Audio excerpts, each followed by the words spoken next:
when the government sets a target of 4% budget deficit in 2008 and finishes the year at 15% deficit, missing the target by a massive 11%, and in the process recording the highest budget overrun in our history from 1983. That's incompetence.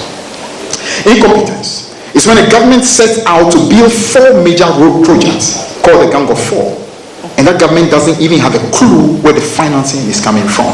That's what they call in the Bible deciding to build a mansion and you don't even have a clue where the money is coming from. That's MPP for you. Definition of incompetence. Incompetence is when the whole government gets scammed by a phantom IFC company and goes through the global humiliation of chasing non-existent $1 billion loan all the way into a hairdressing salon. That is the definition of incompetence. Incompetence is when the government sets up a whole ministry in charge of railways and still fails to deliver 1 centimeter of railway line. Actually, that's worse, presides over a situation where some of the old lines that were being there before that government came started being sold as crap. That is the definition of incompetence. Incompetence is when a so-called economic guru praises the macroeconomic performance during the period of President Mills while attacking the same President John Mahama for not handling the economy well from 2013 today, without even realizing that it's the same President John Mahama who was the head of the economic management team during the period 2009 to 2012. It is incompetence not to realize that. Incompetence is when the flag bearer who is making claims of being able to transform Ghana was unable to provide even basic potable water to his own constituency, even though he was MP for 12 long years and a cabinet minister for 7 years. That is the definition of incompetence. Incompetence is when a running mate of that same flag bearer goes round promising to remove taxes on pensions without even knowing that no tax exists on pensions in Ghana. That absolutely is monumental incompetence. Incompetence is when a party fails to appreciate that one cannot simultaneously be opposed to increased taxation and increased borrowing, while at the same time claiming to be able to bring transformation and prosperity to Ghana. It's just not possible. Incompetence is when the government is giving the full details of the location of a cocaine carrying vessel, but that government was still unable to prevent the vanishing of the cargo of cocaine when the vessel docked on the shores of Ghana. That's incompetence. Incompetence is when the flag bearer at a whole presidential debate says that the answer to maternal mortality is free SHS. That is monumental incompetence. Incompetence.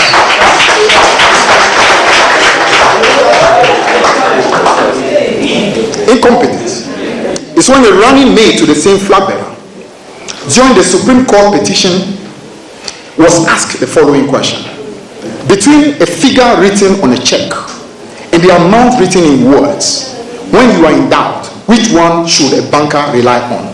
The shocking answer from him was, when in doubt, you must rely on the figure. He got that wrong.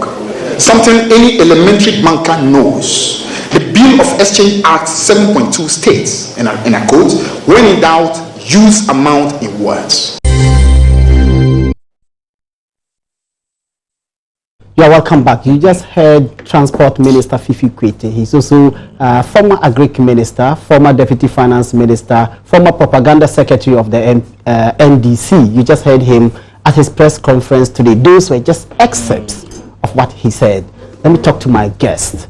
To my immediate left is John Kuma. He's a lawyer and a member of the NPP's communications team. John, you're welcome. Thank you, Malik. Across the table is a man who first made a name for himself on social media and later in court, and now in the four walls of studios of radio stations and TV stations. Godwin Eduji Tamakolo. Godwin, welcome. Thank you, and good evening to your viewers. Good evening to... He's still making good names on Facebook.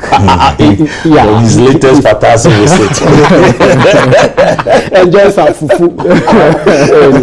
Anyway, welcome to both of you. Let's start with Godwin. What was the purpose of this? Thank you. As you are aware, we've always had, once again, good evening, and good evening to my learned friend here. We have always had this platform called Setting the Record Straight. if you recall, in Arthur Kennedy's book, Chasing the Elephant into the Bush, The Politics of Complacency, he speaks to an instance where Nana Addo had to, get to him to find out this group in NDC setting the record straight, what the NPP can do to counter the work of that, group. So it's a group that we've always had. At every time during election, we roll it out to set record straight relative to what the two respective political parties have done. So today's one is not an exception. It's just a tradition worthy that we are continuing. I remember in 2008, I used to be the reporter detailed to cover setting the records straight. You listened to what happened? I did. And what are your preliminary observations? Well, let me say good evening to viewers and to my learned friend and to yourself. I now understand why the Vice President, Mr. Arthur, said he will not respond, because clearly if this is the response of the NDC, they have chosen not to respond to the economic facts as put out by Dr. Bawumia, but I mean, they will do general propaganda. Clearly what happened there, I mean, at best you describe it as propaganda. I mean, in substance and in form. And I'm happy when he said setting the record straight, whether they themselves, their so-called records, have to be set straight. So for me, it was it looks like it's a joke compared to what Dr. Bawumia did, the facts Dr. Bawumia put out, and the response from Fifi Kwete. I mean, clearly, if Dr. Bawumia speaks and Fifi Kwete is the one to respond to what Dr. Bawumia has said, what else do you expect? Propaganda. Gordon, there are those who say a large chunk of what was said today were just recycled, old, tired arguments that the NDC has consistently made since 2008. Not at all. Not at all. And I make this point because, you see, when it comes to the points raised today, tell me which one of them you think is recycled. In fact, the purpose of, hold on, the purpose of MV Benjamin. MV Benjamin is an old tired argument dating back to 2006, no, 2007, which the NDC has argued for two elections. And you think that matter relating to an instance where our foreign intelligence partners get an intel on a vessel carrying cocaine, relay it to our intelligence agencies. That information is passed on to the persons on the vessel. The vessel is then, re-sprayed from MV Adade to MV Benjamin. And you think that is not critical? In any case, what they are doing is to set a record straight. They are not saying they are reinventing the wheel. It's a record. You doubt that record? I'm happy that you yourself say it happened. I was thinking that you were going to say that this thing is a lie. No, I'm actually saying that there are those who argue this is an old tired argument. No, it's not. Because it's been made, it was repeated over and over again in 2008, repeated over and over, flogged in 2012, and then it's been resurrected in 20. Possibly that's your opinion. Can you win the cocaine argument? Which one? The cocaine argument. Can you win? Why not? Look, do you know what? Have you read the WikiLeaks? Under your government, yes, cocaine turned into baking soda. Like serious? And you know what happened? What happened? All the CCTV camera on cocaine, because at the police headquarters, you want to go there? The trial of Tehuda Mount. Yes. At the end of the day, what happened? She's still going to court because she now wants to be reinstated because they still couldn't make his case. No, police people, the police administration decided to unlawfully terminate her in her view. Unlawfully terminate her appointment. That is her view. So she's gone to court seeking to be reinstated. But as far as the matter, was she prosecuted for the missing cocaine? She was, but your government could not make out a case, and you are a lawyer. Absolutely. Make out a case. So it tells you that if there was missing cocaine, at least somebody was held responsible. But you couldn't make out a case. So why do you hold somebody responsible when you haven't succeeded in securing a conviction? But when you are saying that there was a missing cocaine, you take somebody to court for the purposes of prosecution. Why do you want to do that? Why do you want to do that? Now, what is the record you are referring to? The NPP record. Only recently, there was Nayeli Ametepe. Absolutely. And where She is carried 12.5 kilograms of cocaine. Where is she? That's the point. She walked through our VVIP. But where is she? At the airport. Where is she? She had to take. She didn't walk through the VVIP. She did. Well, she no, did. if you cannot Go be true to be accurate. She did. She never did. She did. She never Go did. and check the Malik, facts. Where you cannot did she speak. pass? Where did she pass? Where No, did she passed through the VIP lodge. The VVIP No, lodge. it is not. Go and check It the is not. facts. In fact, you saw how you tried, concocted a story with a so-called International Aviation magazine, only for it to turn out to be a lie. But what is even beautiful is that today, as we speak, where is Nayeli? Where is she? She's in jail. Where is Lebaron? But obviously passed through Ghanaian. But we didn't arrest her in Ghana here. We don't an need attempt to In claim fact, we credit don't need for to. it. We don't need to. But God, an attempt to Do you know claim that credit the fight, for her do you know that the arrest fight is a- against narcotics has always been a global effort? Okay, let me talk to John. John, I think that when they raise MV Benjamin, the MPP catches cold. No. Because MV Benjamin was such a bad story. I mean, this is a government without shame. I am shocked that the NDC can gather courage to talk about cocaine. Don't they have any shame? Like you rightly pointed out, the latest, the princess of cocaine in Ghana, supported by the president. There's no such evidence. Oh, my brother. You know the name of the lady? I knew this is what you were going to do. What's it? That's your party's propaganda. Well, that is why I'm saying they have no sense of shame. Look, apart from using the VVIP lounge, which was stated in the police facts to court, Yes. the government shamefully entered noli prosequi during the trial of the people, the accomplices who were arrested in our part in Ghana. Yes, I remember. They entered noli prosequi. What does that mean? Definitely, what does that mean? It means President Mahama says he's not interested in trying this cocaine. If you recall, is not the prosecutor. MV Benjamin, Achampo was to be when we were talking, that was why did the state use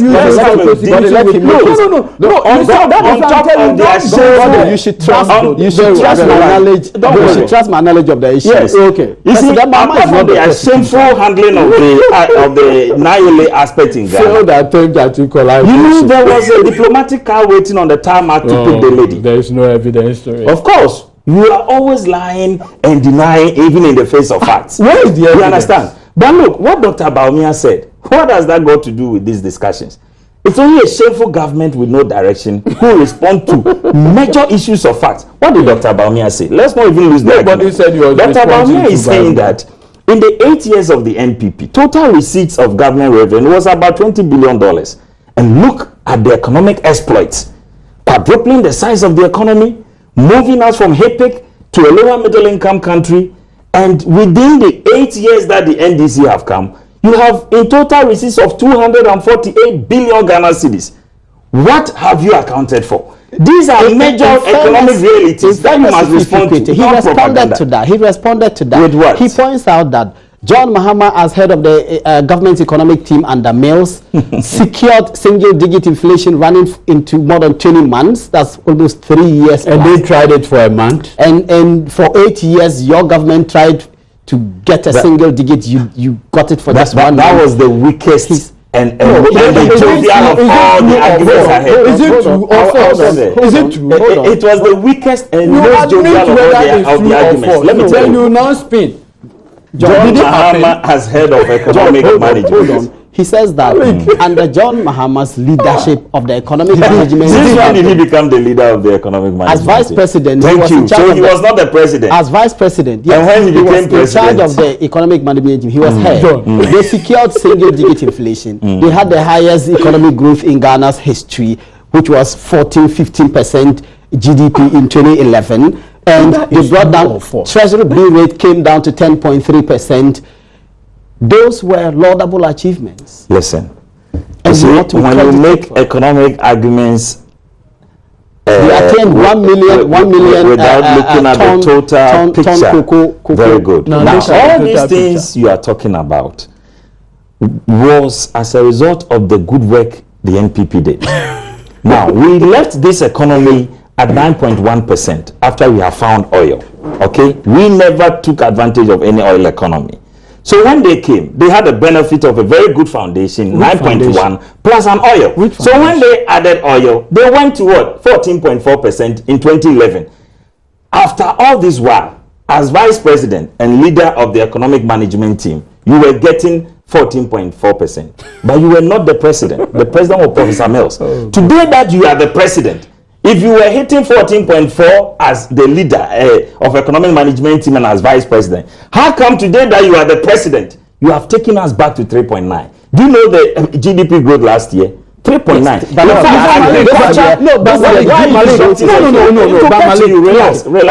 So the agri sector in particular grew almost negative 0.08%. But you're not adverting your mind to the growth of the services sector. So agri grew at negative 1.7%. Can't you just wait? So relax. It will get to your turn. Now, in the face of all these stark realities, he should not even go into 2007.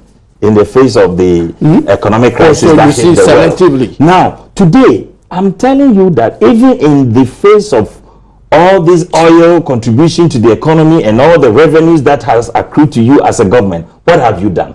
Poverty has worsened, unemployment has increased, there is doing so all over, there is corruption and mismanagement. These are the issues that the NDC has raised. These are the issues that we are talking about that they should respond to. Not issues of proclaim that they themselves they have no shame in discussing.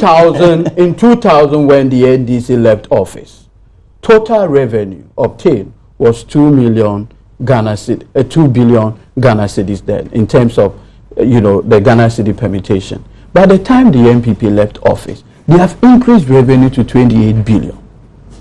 Would I sit here and say that look at the amount of revenue they have obtained, how many percentage?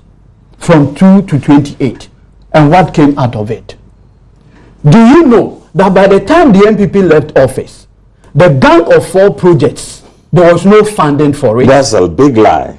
That's a huge lie. In fact, it has to take. There was a time that if you were going to Kumasi Road, that's a big lie. The Legon Road. That's a lie. Let me correct you. Oh, please. That project. You said I should keep quiet and allow. Let Gordon make his argument. Yes, I'll correct him on that one. By the time the MPP left office, the GDP, the entire GDP, was in the region of 35 billion, Ghana cedis. Today, as we speak, the GDP is almost 133 billion Ghana cedis. You cannot tell me that is no economic growth. But you know what? I studied economics at least. I know that the mere figures may not translate into living standards. So the globally acceptable standard for measuring welfare is what is called the Human Development Index. Today, as we speak, how many more of our people are connected to electricity any time in the history of this country? How many more hospital beds today have been built any time in the history of this country? How many more of our people have access to water? Look, it is not the case that water was flowing in Adenta, Medina Hachu, and Professor Mills or John Mahama came and changed the narrative. They never had water. It is not the case that when you go to Teshi, they had so much water that President Mahama just came to add on. No. Today, the narrative has changed. As we speak, Malik, just before I conclude, Malik, from 2001 to 2008, the highest output of cocoa was 730. That's the problem. Look, no, hold on. Would you listen to me? Just listen to me, just a minute. Today, as we speak, even the lowest from 2009 to date is 750,000. When did we achieve the 1 million ton? 2011. 2011. Yes. How long does it take to grow a cocoa tree? Cocoa tree will require not less than 5 years. So if a cocoa tree will require less than 5 years, how do you come into office in 2009 and take credit for 3 years for an increase remember that every year you harvest cocoa.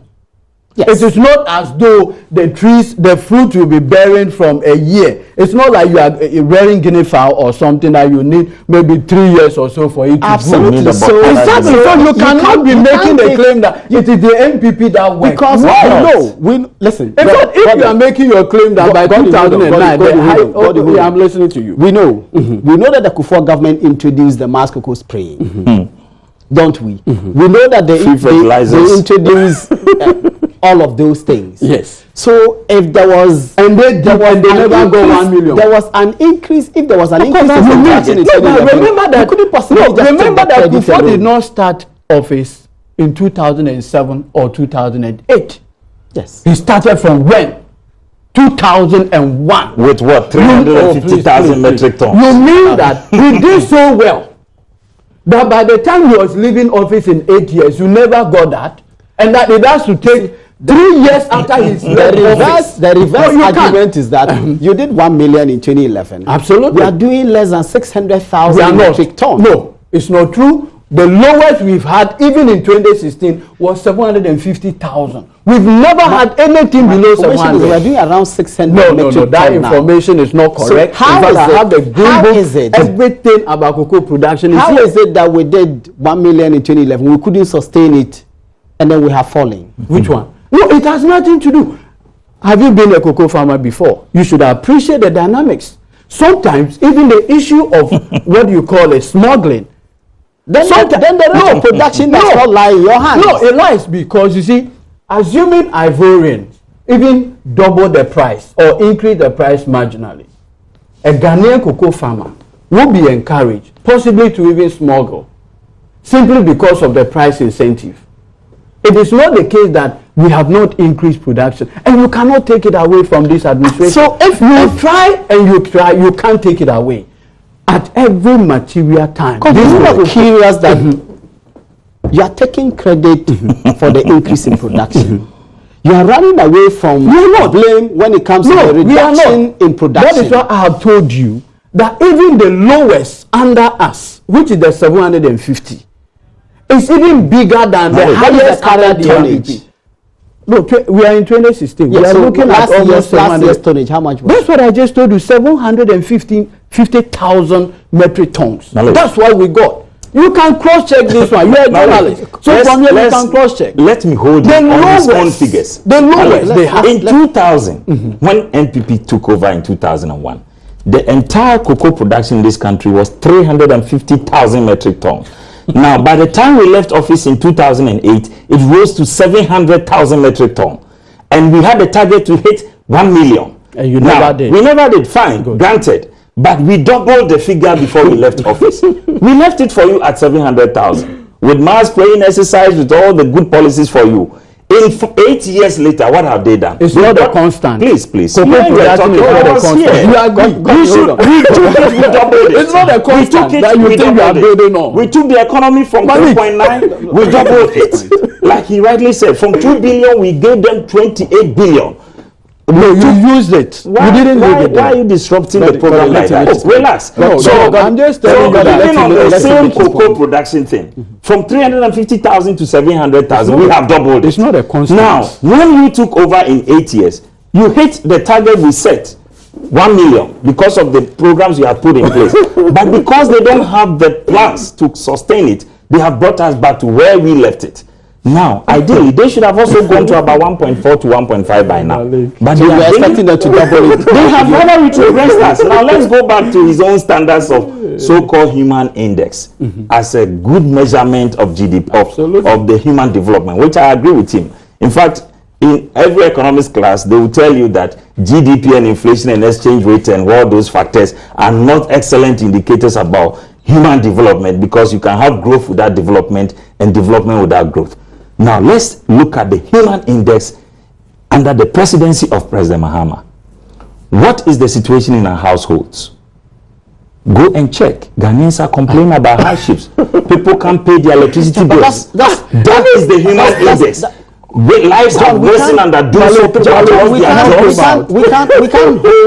We don't have anything of substance. Yes. Those are opinions. Are you sure? That's why I say use the figures. Relax. Availability. It's not about papers on figure. I am asking you, when lately in your house were you comfortable paying your electricity bills? You can open the lights for viewers. They will testify to the reality of economic hardship, that Ghanaians cannot pay the Hussein Bolt electricity bills. They are being billed. Ghanaians cannot, even the fuel prices that we are paying today, when it was $140 under NPP, we sold it at 5 cedis. Today, under $40 per barrel, It's being sold almost 17 cedis per gallon. Well, now, that is the stark reality of hardship that President Mahama and the NDC government are putting us through. So this is a failed government with no clear policy and direction as to where we are going. And they are happy patting themselves on propaganda and laughing. First of all, you see, governance is a serious business. And when they come, they must tell us what they have done. I have told him that the receipts over the past 8 years has been 248 billion, as quoted by Dr. Bawumia.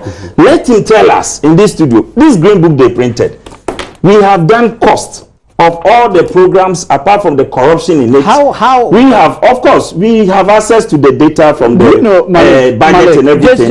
Apart from the artistic impressions and the drawings and all those things they have done and the corrupt figures they have quoted, it doesn't exceed $7 billion. Malik, if you recall, Nana Danko had the opportunity to question the Kaswa 248 billion receipts, and this doesn't cost more than $7 billion. Where is the rest of the money? That's your calculation. You want them to tell us where is the rest of the money? Not the propaganda. Not the propaganda about this. Just for the records, Nana Danko Akufo-Addo is on record to have questioned. In fact, he insinuated that the cost of the Kaswa interchange project was inflated. The moment Nana made that comment, his own ranking member, I mean the MPP ranking member on the Roads and Highways Committee, Honorable Edumia, who happens to be the MP for Upper Asante Achim, one of the Asante Achim constituency. That man happens to be the I know because I know what he's talking about. You know, because he wants to misquote him. John, hold on. The constituency before Ejisoda. John, I know what he's talking about. This MP was reported to have said that Nanado was wrong and that the figures were correct. I have spoken to MPs who say that the guy was actually misreported. But we have to take a look at this. Have you ever taken, you see, he said on the map, and you are even misreporting him now. So you have simply gone to him and asked him. But you decided to go and ask his colleagues. The man is alive. He is still the MP. You didn't find it prudent to ask him. You decided to go and ask his colleagues instead. But you heard what the man said. The man happens to be the ranking member. Hold on. The man happens to be the ranking member on Roads and Highways, former regional director of Ghana Highways Ashanti region.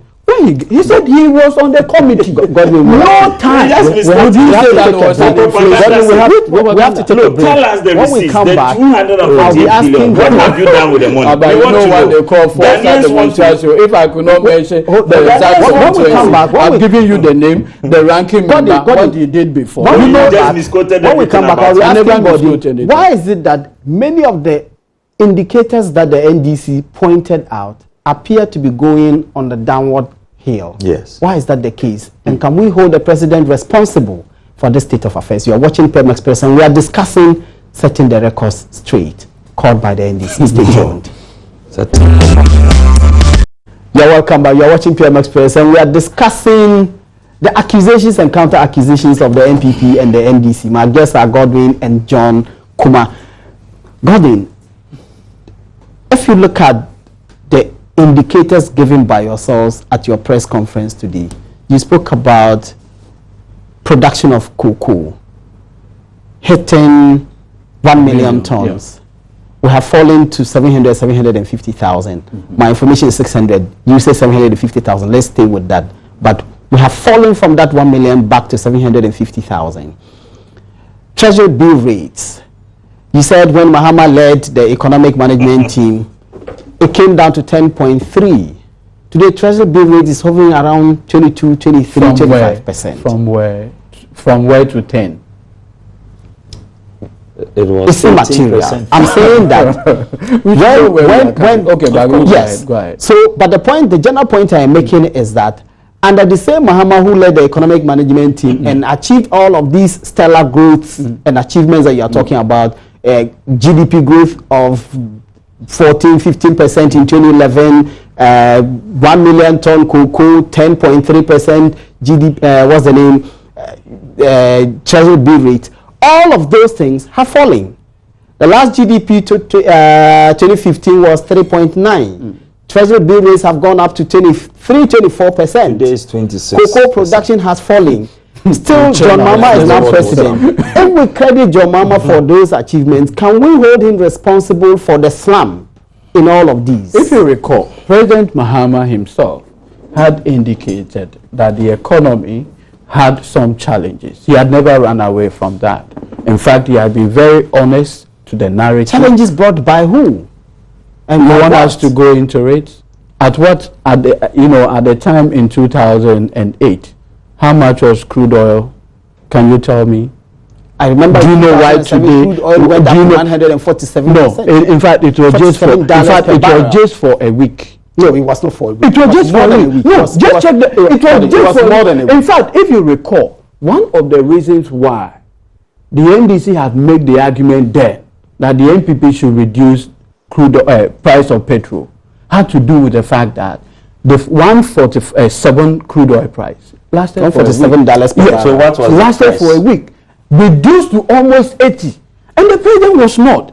And that was why we're telling him that no, do it. It was only the second round of election when the NPP saw the object, then he quickly decided to reduce it. That is the narrative. And you said in spite of that, you were going to still reduce it. Oh yes, drastically. No, we stand. You did 5%. But that is the drastic is relative. Somebody said that. Oh yes, of course. What is the promise? Tornado was crazy. He did the reduction. Tornado was crazy. He said, well, it was a promise we made and we had to fulfill it. And it was fulfilled. Even though it didn't make sense. It was fulfilled. 5%.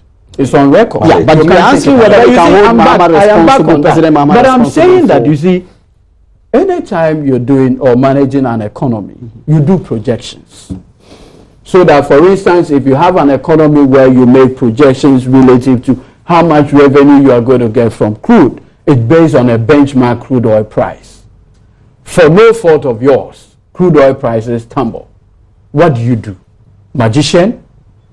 Today, as we speak, Nigeria, our neighbors, had posted $11 billion loss in terms of this crude oil price fall. Today, as we speak, our brothers are going to recession. But I will not want to go. You know that we are a net importer rather than exporters. But you we see, import more than we export. But you see, so if there is a slump, we actually benefit more than. The balance does not always work out. No, it remember that we also because we consume more than we export. Where you are coming and you from. agree that? No. You agree we are a net importer. Absolutely. So if there is a fall on the international market, that should benefit your revenue. What happens to your revenue? Because in fact, what we actually gaining, because remember that cancel out at the end of every year, at the beginning of a year, you make your expenditure, you make your projections. That this is how much I intend to spend in terms of revenue. The moment there is a slump or a fall in your revenue, you don't tell me that because you are a net exporter, it covers for how much you are losing in terms of why not? Wouldn't it affect your expenditure? No. Why it doesn't. Why? That raises the question. Is it not curious that at the time that you say President Mahama led the economic management team of the government that achieved all of this, your argument is everything was constant, and so we give him the credit for those achievements. When you say everything is constant, what do you mean? The exactly? commodity prices, all of those things, they didn't play a role. It was his stellar leadership that led to the achievement of these results.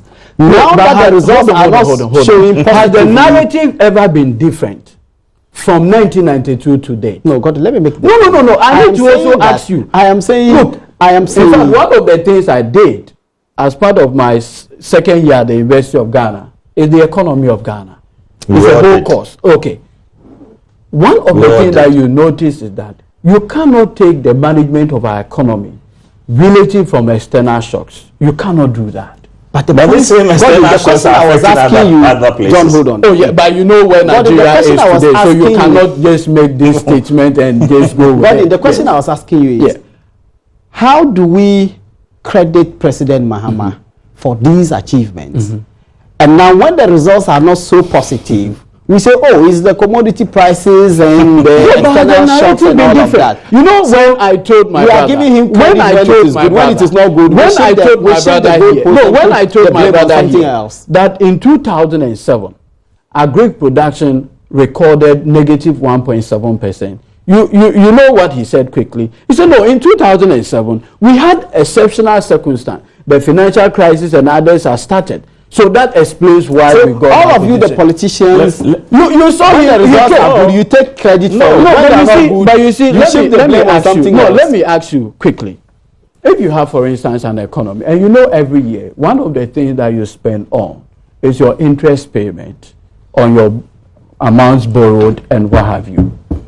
If you have a situation where, for instance, you have debt forgiveness, what it means, in fact, is that the amount you are supposed to use to pay your interest payment, you are not going to do that. It creates what you call a fiscal space for you to do whatever you want to do. Now, can you tell me, from 1992 to date, has any administration been a beneficiary of that intervention? Malik? All of you are beneficiaries. John, you see, three things I want to address. First of all, he said that in the era of the NPP, the average commodity price for the crude was about $80. Let's not even work with the $140. The $147 they say was 1 week. Let's even work with the $80 per barrel. Today, at that $80, we sold it highest price of $5 cedis. Today, it's below $40. In fact, the first time in a long while that crude came below $28 per barrel in the world. And we in Ghana are buying it nearly 17 cedis per gallon. You have to take into consideration inflation and other factors. But we claim that we have given us single-digit inflation. No. They claim that, now they have changed the narrative. You see, so when it comes to an inflationary figure, I cannot sit here and say that what the Bank of Ghana is disrupting the program like that. Which is also another. Why are you disrupting the program? Relax. The same thing. No, are you calm down? Let him engage me. Be fair in terms of your comment. Okay, Godwin, relax. No, just be fair. Okay, fairly redrawn. Keep quiet for me so that let him engage me. My brother, you know, I said I want to address three things. First one is the crude. How on earth can they justify to Ghanaians that when crude was $140 and President Kufuor and NPP sold it at 5 cedis, they complained. And even when we reduced to 35, 3 cedis, 50 pesos, they said they will still reduce drastically. Okay? Only for them to come, get it below $40, as low as $28, and they have added 15 different taxes to increase the price to about 16 cedis per gallon. That is how unfair and untruthful the NDC is to Ghanaians. Secondly, relax. Okay. Secondly, this is the first time he talks about international economic circumstances. This is about the first time in this our fourth republic that Ghana has scored 0 on all the 6 conditions criteria for economic convergence. It's not true. It's not true. Yes, our fact check disproved that. Okay. Where did we score?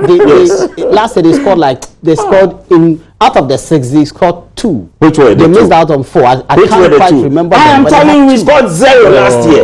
You and this is the first time under President Mahama. No, and I can tell you on all the which criteria. Look, we scored 0 on all the 6 convergence criteria. First of all, single-digit inflation, we failed. Did we make it single-digit inflation? Did we? We didn't. We didn't. Very good. And all the others. Okay? So, every economic indicator you want to point to under NDC, it is the first time in our history that President Mahama has scored 0. And look, we scored 0 and scored last under countries like where give me the results that say it's not true. I've pointed one to you. Almost all we scored 0. Gambia, Cote d'Ivoire, Cape Verde, all the West African sub-region, all the countries. Forget about the size. We have forget about their size. Thirdly, it's not about you understand? God let him finish. I've even forgotten about the third point, but I want to make. But you see, it is the third point is about the interest payments. This is also the first time that Ghana is paying gargantuan sum of our revenues in interest payments. Now about 10.6 billion cedis of our revenues go annually into payment of interest. Now, but it's not quite annually. Last year was 9.1. Can I ask something? Relax. In 2007, relax. under President Kufuor. So it's actually the not NPP, annually. Last we were paying 2014, we didn't pay 10.5 billion. We were paying John. 600 million under NPP. All right. Now we are paying 10.6 billion. When they came and they were borrowing, and Nanado and Dr. Baumia were warning them that this overborrowing will take us to the emergency room of the IMF. What did they say? We don't borrow to drink tea. Lo and behold, before the year ended, they took us back to the IMF, only for us to be told they are looking for what? Policy credibility. Today, Fifi Kote had the audacity to lie that IMF has not given us 1 penny, $1. He said that. No, what he actually said was that IMF hasn't given us money to invest in infrastructure. Because what the IMF money comes have given us money is to support our. But why do you need that support? Imports. So why did he lie that they have not given us $1? No, but everyone knows So that. he gave you $1 but for different purpose. So you see the propaganda. Why does he take pride in lying to the state? No, did you listen to him? So where is the lie? We all know that you have gone to IMF for nearly $1 billion to support your budget. Is that not correct? Said was that it was not a bailout we went to the IMF for. What is the meaning of bailout? Is that syntax and grammar? It's not true. What is bailout? You said you were going for policy credibility. What does that mean? You yourself don't trust yourselves because of what? Mismanagement, corruption, and what? Nobody believes you. Of course, nobody will believe you. So you have to rely on the IMF. And look, they know that the IMF gave them money. So you should not sit on TV, lie to people that they did not receive $1 from IMF. When we know that you got budgetary support from the IMF. Because we all know that the IMF, in this extended credit facility agreement, the IMF is giving us $914 million in so three but did you hear Fifi Kote say in that press conference that we did not get $1 from the IMF? Did you hear that? No, but did you hear that from him? Controversial statement to make. To say we did not get $1. Why did he make that statement? But the credit facility, I mean, you just said it. It's a credit facility. And it was meant for what? But you let me conclude, then he comes in. So, I've dealt with the three issues. But before, in conclusion, this is a government without direction. First of all, they don't understand the reality of the economic situation we find ourselves as a nation. Secondly, they don't have the vision and the capacity to deal with the difficult economic circumstances that Ghana finds itself. And the only option for us as Ghanaians is to vote out these incompetent people and lead them to their propaganda. They have listed a number of things that they said demonstrate that your party is rather incompetent. No propaganda. Malay, quickly. Like we said, old recycled propaganda. Malay, quickly. Hold on. If, for instance, in 2007, the NPP goes to the international Eurobond market to borrow 750 million Eurobond, that money is supposed to be paid. Obviously, it was taken in 2007. 208, they are out of power, and we are in. Who pays the interest payment? Of course, government is going to continue. Absolutely. So when I pay monies borrowed by you, interest on it, today you come and accuse me of paying more in terms of interest. I guess the issue is about the quantum of interest payment. No, it doesn't matter. The quantum, can you take the 750 million Eurobond out? If, for instance, today I retire that Eurobond with another Eurobond, you come and sit down and say, I am paying the last 1 billion Eurobond that Setekwe took. Absolutely. We were told that part of it was going to be used to offset. That didn't quite happen. Now we've gone to take another one. We've taken 750 because the last one was 10.75. Now, this is the issue. The 2007 one, the interest rate was 8 point something. But you know that it was 8.2 then. 8.2. What happens to the value of money? The last one, the last Eurobond we took before this one was 10.75, which we are actually doing poorly. No, but Malik, shall I ask you this? No, shall I ask you this? 9.25. If you got 750 million in 2007, yes, at 8 point days, you expect to have the same 750 million today at the same value, or even lower. If our economy is doing better, it doesn't work that way. But if our economy is doing better as you see, time value. Then what's the time value of that money? No, hold on. What's the time value of that money? If our economy is doing well, as we are being told, but you know that when it comes to even Eurobond, how much you take and others, what goes into the permutation in terms of interest payment, there are varied factors. Yes. Even to speculate, if your bonds are declared as junk status, you know it's 150 million. We have to pay. We have to pay Standard and Poor and others for their rating. Go and check how do we do that? Now go. You know, in international rating, you have no idea. This is a very controversial. No, very. And I'm standing by this. Go and look at the Eurobond receipt. We all know. 750. Look at what they are spending. We all know that almost $2 million was used for that. Go and check. Hold on. Malik, I am making a categorical statement that we had to pay Standard and Poor. You can go and check. Godwin, if it's not true, you say the point I'm raising, which I want you to address Yes. for me, respectfully, is we took a Eurobond in 2007. Yes. At a rate of 8.2. Subsequently, And we are paying the interest to yes, subsequently, the subsequent Eurobonds we took were at higher rates.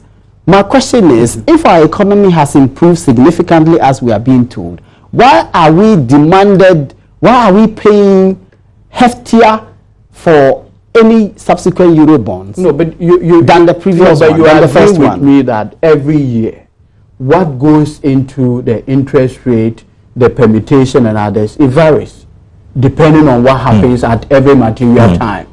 Just one word from a rating agency can change everything. The dynamics are different. Do you disagree with You don't make it appear as a static, like what you call a static equilibrium analysis. It's dynamic. When we took the 10, So you must always appreciate these dynamics. when we took in December, when we took the 1 Yes. billion Yes. at 10.75, our bonds had been declared as junk status By who? by the rating agencies. Absolutely. That's why I'm saying that these rating agencies, a lot of things go into their permutations. Why they decide to even declare your destiny, it's not largely based on economics. You should agree. And that has always been the narrative. Remember that the first time we even went to the Eurobond market was the one that we had 750 million. What were the fundamentals in 2007? It's possible that we could have gotten less. It's possible. Why did we get what we had that time? But the point I'm even making, why do we now have oil, we don't have exchange in the economy, why are we getting higher rates?